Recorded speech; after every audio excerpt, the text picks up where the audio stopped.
উম্মতকে আল্লাহ জিজ্ঞেস করবেন, এ নূহের উম্মতেরা, তোমাদের নবী নূহ কি দাওয়াত পৌঁছিয়েছে? নূহের উম্মত বলবে, না আল্লাহ, আমাদের কাছে কোনো সতর্ককারী আসে নাই, কোনো নবী টবি আসে নাই, কোনো দাওয়াতও আমরা পাই নাই, আপনারাও চিনি নাই, জান্নাতও চিনি নাই, জাহান্নামও চিনি নাই। নূহ আলাইহিস সালাম বিপদে পড়ে যাবেন।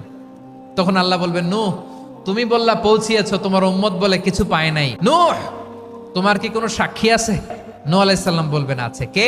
উম্মতে মুহাম্মাদি। তখন আমরা বলবো, আল্লাহ, আল্লাহর নবী নূহ আলাইহিস সালাম তিনি আপনি যা যা বলেছেন ঠিক তা তা তার উম্মতের কাছে পৌঁছে দিয়েছে।